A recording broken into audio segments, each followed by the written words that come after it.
maging matiyaga upang matuto dito sa aking channel, Sir Jones.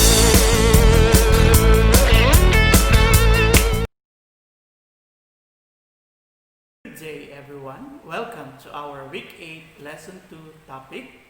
It is about problem solving involving division of decimal numbers and money. So again, since problem solving ang ating pag-uusapan ngayong topic natin, di katulad ng ginagawa natin dati, ibibigay ni Sir yung number sentence, tapos kayo ang magsusolve. Upang sa gayon, matukyan nyo rin kung paano ba talaga nasusolve ang isang problem. Okay? If you are ready, umpisahan na natin. Example number 1. Mang Simon has 1,548 eggs to be delivered to the sari-sari store. If the eggs are to be placed in small trays with 12 eggs each, how many trays will be needed? In this problem, meron lang tayong given na 1,548 eggs, kung saan ang gusto ni Mang Simon ay ilagay into a small tray na may bilang na tig-12. Therefore, ano ang magiging number sentence natin dito? Well, it is simply 1,548 divided by 12. Kung mapapansin ninyo, 1,548 ang nasa loob dahil siya ang dividend at 12 naman ang nasa labas dahil siya ang divisor. And since yung 12 ay wala namang decimal point na makikita tayo, so wala tayong i-move na decimal point. Okay? So, proceed na tayo sa division procedures. Ayos? Next. Example number 2. Ma'am Carlos has 10.5 hectares of land.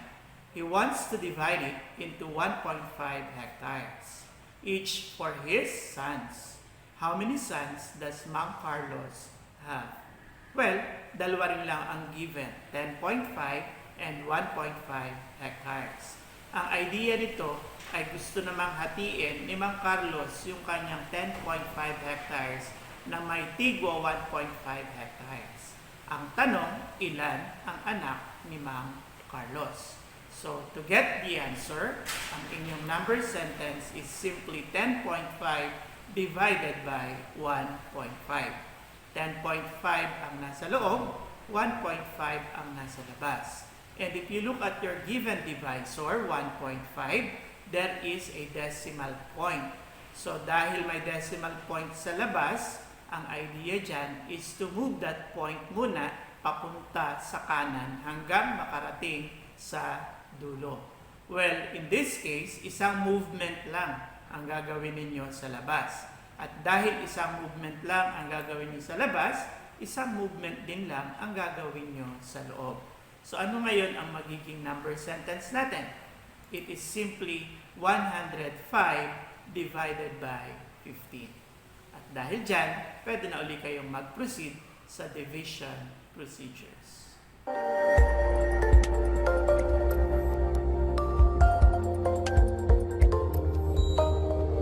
Example number 3A. Amy bought 9.8 meters of Gina satin cloth. 1/5 of the cloth was damaged by rats, and the rest was used to make 7 similar blouses. How much cloth did she use for each blouse? So meron tayo ditong given na 9.8 meters, then 1/5, and 7. So, paano naman natin ito gagawin? Paano natin masosolve itong problem na ito? So, at first, ang kukunin muna natin ay yung 1/5 of 9.8. Bakit kinuha yung 1/5 of 9.8? Kasi in the problem, sabi doon, 1/5 of the cloth was damaged by rats.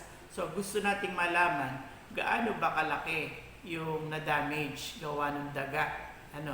So, in 1/5 times 9.8, magiging siyang 9.8 divided by 5. Okay? So yung 9.8 ang nasa loob at yung 5 ang nasa labas. And then, pagkatapos mong makuha yung quotient of 9.8 and 5, from 9.8, isubtract mo ngayon yung sagot mo doon sa 9.8 divided by 5. Okay? At kapag nasubtract mo na yung 9.8 at yung answer mo sa A, magkakaroon ka ngayon ng letter C, na kung saan your answer in B, okay, ay i-divide mo ngayon sa 7. At pag nangyari yon, then yun ang sagot dito sa ating example 3A. Next, example 3B. Amy bought 9.8 meters of Gina satin cloth. 1/5 of the cloth was damaged by rats, and the rest was used to make 7 similar blouses. If she sold each blouse for 178 pesos and 25 centavos, how much money would she receive in all? Well, actually, dito, it's a continuation ng ating problem 3A kanina. But, syempre pa, if you read the problem, parang ang dami namang given. But, you know what? Actually, dito lang naman na concept ay, ang tanong lang naman dito ay, how much money would she receive in all if she sold the blouses for 178 pesos and 25 centavos? Di ba sabi natin kanina, gagawa si Amy ng 7 magkakatulad na blouse. Yun ang ibebenta, yung 7 magkakatulad na blouse. Sa magkanong halaga? Sa 178 pesos and 25 centavos. So therefore, ano nga ang ating magiging number sentence? It is simply 178.25 times 7. Yan. So magpuproceed ka na ngayon sa pagmumultiply ng decimal number by whole number. At pag nangyari yon at nakuha mo na ang sagot, well, that's your answer dito sa ating example 3B. Example number 4. Every Sunday, JB carries water for fish vendors at 22 pesos and 50 centavos per pail. How many pails of water did he carry if he earned 382 pesos and 50 centavos on a Sunday? Well, masipag si JB dito sa ating problem. Maaari siya ay tumutulong sa kanyang pamilya o siya mismo ang nagtataguyod para sa kanyang pamilya.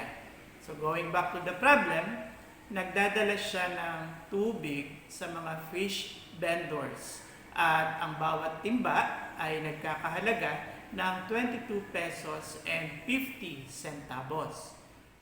Now, nakaipon daw siya ng 382 pesos and 50 centavos. Ang tanong, ilang timbang tubig ang nadala ni JB sa mga fish vendors? Well, ang ating number sentence is simply 382.50 divided by 22.50. Or, pwede nating tanggalin yung 0 sa hulihan.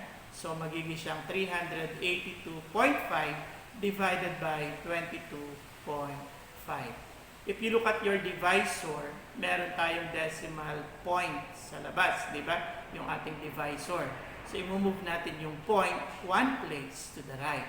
At dahil nag-move tayo ng point 1 place to the right sa labas, mag-move din tayo ng point 1 place to the right sa loob. Ano ngayon ang ating magiging number sentence? It is simply 3,825 divided by 225. So, with this, proceed ka na sa division procedures. At kung ano yung masosolve mo, yan ang sagot sa ating example number 4. Example number 5. Ray has 21.25 kilograms of coffee. He wants to put 0.25 kilogram of coffee per bag. How many bags does he need? So meron tayong given na 21.25 kilograms of coffee and 0.25 kilogram. Okay? So, ang idea dito, gusto lang ilagay ni Ray yung 21.25 kilograms of coffee sa bag na kung saan ang bawat timbang ay merong 0.25 kilogram. So, ilang bags ang kailangan ni Ray? Ang ating number sentence is 21.25 divided by 0.25. 0.25 ang nasa labas, 21.25 ang nasa loob. If you look at our divisor, meron tayong decimal point. So, in this case, imumove natin yung decimal point 2 places to the right. So, if you notice, nag-move ng 2 beses sa labas, therefore, nag-move din ng 2 beses sa loob. Ano ngayon ang ating number sentence? It is now 2,125 divided by 25. Proceed ka ngayon sa division procedures. Yung sagot, edi yun yung answer sa ating example number 5.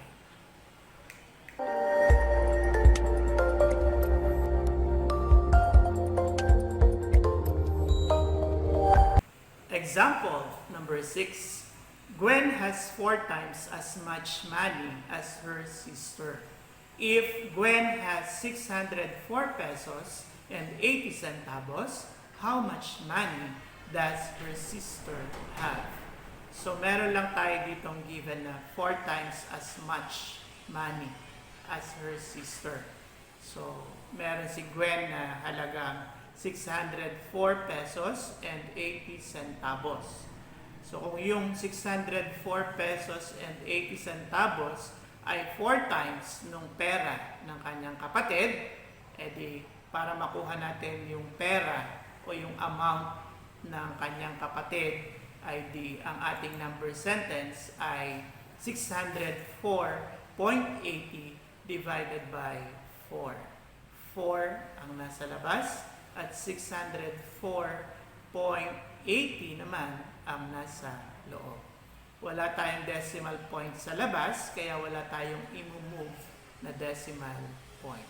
So, proceed tayo sa division procedures.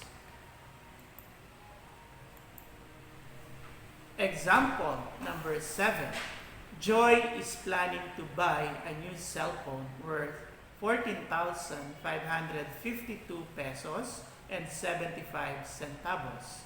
She tries to save 582 pesos and 11 centavos a week from her allowance.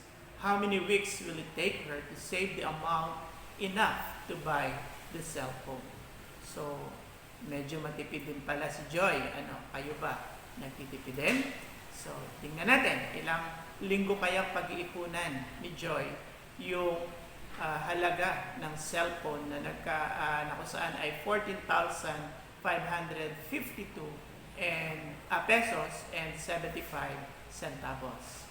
So, ang ating number sentence is simply 14,552.75 divided by 582.11. Again, meron tayong decimal point sa labas. So, imumove muna natin siya papuntang dulo. So, ilang beses yon? Okay, very good. 2. So, sa loob, mag-move ka rin ng 2. Ano ngayon ang ating number sentence? It is simply 1,455,275 divided by 58,211.